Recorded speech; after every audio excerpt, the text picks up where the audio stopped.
नमस्कार बंधुरा आज शेयर करब शीतकाल स्पेशल पालन शाकेर एकटी निरामिष रेसिपि।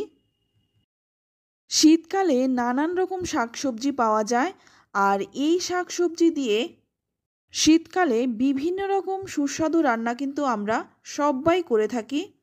তাই আজ আমি আপনাদের সাথে পালং শাকের একটি নিরামিষ তরকারি শেয়ার করব। এই রান্নাটি যেমন চটজলদি হয়ে যায় আবার তেমনি কিন্তু সুস্বাদু। ভাত রুটি লুচি সব কিছুর সাথেই কিন্তু খুব ভালো লাগে। তবে চলুন দেখে নেওয়া যাক। তো প্রথমেই দেখুন এখানে কিন্তু আমি 500 পালং শাক নিয়েছি আর পালং শাকগুলো কিন্তু খুব ভালো করে পরিষ্কার করে আগেই ধুয়ে নিয়েছিলাম। তারপর শাকগুলো আমি কেটে নিয়েছি। তো শাক কিন্তু খুব বড় বড় করে কাটিনি আবার কিন্তু খুব একটা ছোট করেও কাটিনি। তো দেখুন এই রকম ভাবে কিন্তু আমি শাকগুলো কেটে নিয়েছি। তবে আপনারা চাইলে কিন্তু এর থেকে বড় বা এর থেকে একটু ছোট করেও কাটতে পারেন। তো শাকগুলো কেটে নিয়েছি। এবার দেখুন এখানে আমি শীতকালে যে সমস্ত সবজি পাওয়া যায় তার মধ্যে থেকে নিয়েছি আলু আর নিয়েছি বেগুন। আলু আর বেগুন কিন্তু আমি একই রকম ভাবে কেটেছি। আর নিয়েছি শিম। এখানে আমি শিমগুলোও কিন্তু ছোট ছোট করেই কেটে নিয়েছি। চলুন তাহলে রান্নাটা শুরু করি। প্রথমে আমি কড়াই গরম করে নিয়ে এর মধ্যে দিয়ে দিলাম সর্ষের তেল। এখানে আমি 2 চামচ সর্ষের তেল দিলাম। এই 2 চামচ সর্ষের তেলেই কিন্তু পুরো রান্নাটাই হয়ে যাবে। ফোড়নে দিয়ে দিলাম হাফ চামচ কালো জিরে আর 4টে শুকনো লঙ্কা। ফোড়নটা একটু ভালো করে ভেজে নেব। ফোড়নটা ভালো করে ভেজে নিয়েই প্রথমেই এখানে দিয়ে দিচ্ছি কেটে রাখা আলু। আলুটাই প্রথমে ভেজে নেব কারণ সব সবজির থেকে আলুটা সেদ্ধ হতে একটু সময় লাগবে। তাই আলুটা আমি ভালো করে একটু ভেজে নিচ্ছি। তো 2-3 মিনিট সময় নিয়ে কিন্তু আলুটা ভালো করে ভেজে নিলাম। তো দেখুন আলুটার গায়ে কিন্তু হালকা রং ধরে গেছে। এবার এর মধ্যে দিয়ে দিচ্ছি কেটে রাখা শিম আর বেগুন। শিম আর বেগুন দিয়ে একটু নেড়েচেড়ে নিয়ে এখানে দেখুন দিয়ে দিচ্ছি বেশ কিছুটা আদা। আদাটা আমি বেটে দেইনি, আমি কিন্তু আদাটা কুড়ে দিয়েছি। তবে আপনারা চাইলে কিন্তু আদাটা বেটেও দিতে পারেন।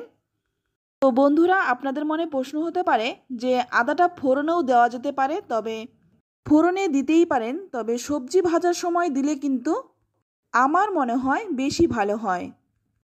এবার এর মধ্যে দিয়ে দিলাম 5-6টা চেরা কাঁচা লঙ্কা। এবার আদা আর কাঁচা লঙ্কাটা দিয়ে সবজির সাথে একটু ভেজে নেব। এখানে কিন্তু আমি আমার পছন্দ অনুযায়ী ঝালটা দিয়েছি, আপনারা আপনাদের পছন্দ অনুযায়ী ঝালটা দিয়ে দেবেন। এবার এর মধ্যে দিয়ে দিলাম স্বাদমতো লবণ আর দিয়ে দিলাম হাফ চামচ হলুদ গুঁড়ো। লবণ আর হলুদ গুঁড়োটা দিয়ে আবারও কিন্তু একটু ভেজে নেব। সামান্য একটু জল দিয়ে দিচ্ছি কারণ এখানে আমি কিছু গুঁড়ো মশলা দেব। জলটা দিয়ে ভালো করে একটু মিশিয়ে নিয়ে এবার দিয়ে দিচ্ছি প্রথমেই দিয়ে দিচ্ছি হাফ চামচ জিরে গুঁড়ো, হাফ চামচ দিয়ে দিচ্ছি ধনে গুঁড়ো।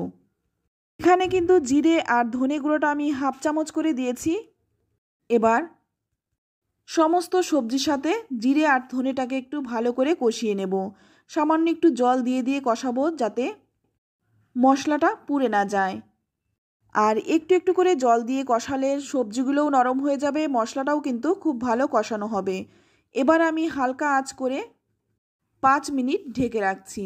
5 মিনিট পর দেখুন ঢাকনাটা খুলে নিলাম আর সবজি থেকে কিন্তু তেলও ছেড়ে দিয়েছে, মশলাটাও কিন্তু খুব ভালো করে কষানো হয়ে গেছে। এবার এখানে দিয়ে দেব কেটে রাখা পালং শাক।